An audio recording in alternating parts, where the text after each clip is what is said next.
নমস্কার, আপনারা দেখছেন রাখি ক্রিয়েশন। সাথে রয়েছি আমি রাখি। রাখি ক্রিয়েশনের আরও একটি নতুন রেসিপি ভিডিওতে আপনাদের স্বাগত। ঘড়িতে এখন ঠিক দুপুর 3টে।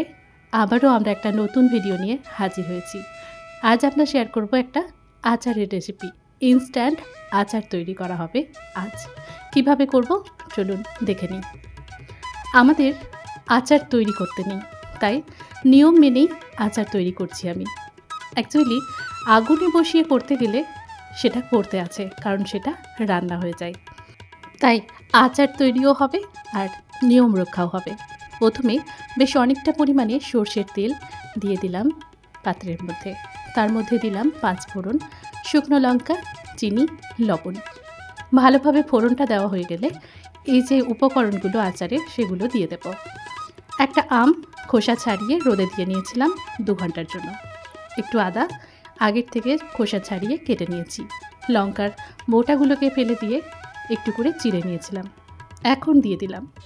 আর লাগবে এই আচার তৈরিতে লেবু, যেটা এই মুহূর্তে দেওয়া যাবে না।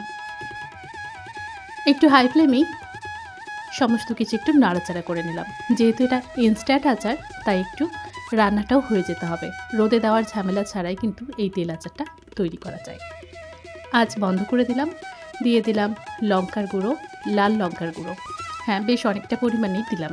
দিয়ে দিলাম একটুখানি ভিনিগার, যাতে আচারটা দীর্ঘদিন পর্যন্ত সংরক্ষণ করা যায়। তবে যেটুকু পরিমাণে আচার তৈরি হচ্ছে সেটা বোধহয় মাসখানেকের মধ্যেই শেষ হয়ে যাবে।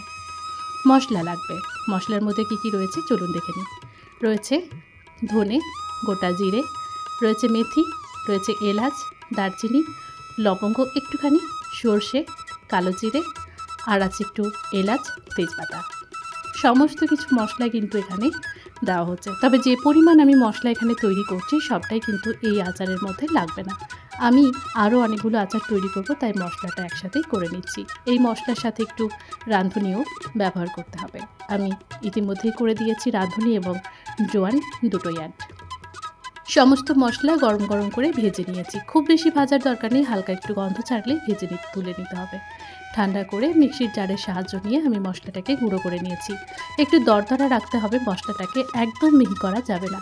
এবার হিংটা দিতে হবে, যেটাই এই আচারের টেস্টটা তো অনেকটা বাড়াবে এবং গন্ধটাও অনেক বেশি থাকবে।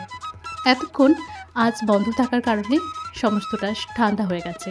এখন লেবুগুলো দিয়ে আবারও মিশিয়ে নিচ্ছি। লেবু কিন্তু কোনোভাবেই আঁচ জ্বালিয়ে দেওয়া যাবে না, এতে আচার তেতো হয়ে যাবে।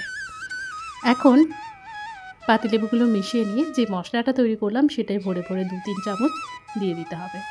সুন্দরভাবে নাড়াচাড়া করতে করতে মাখিয়ে নিচ্ছি বাকি উপকরণগুলোর সাথে। এবার যেই পাত্রের মধ্যে রাখবো সেটাকে একটু অয়েল ব্রাশ করে নিতে হবে। সুন্দর করে তেল মাখিয়ে নিলাম বোতলটার মধ্যে, আর তারপর রোদে দিয়ে দিয়েছিলাম কিছুক্ষণের জন্য। এখন আচারটা তৈরি হয়ে গেছে, সেই আচারটাকে আমরা দিয়ে দিচ্ছি জারটার মধ্যে ভরে। ফাঁকা রাখা যাবে না, একটু টাইট করেই এটাকে ফিল করতে হবে। ঠিক চামচের সাহায্য নিয়ে এটাকে একদম টাইট করে ভর্তি করে নিচ্ছি। যতটা মশলা তেল আসবে এর মধ্যে ভরে দিতে হবে। চেষ্টা করবেন তেলটা যেন উপরে থাকে।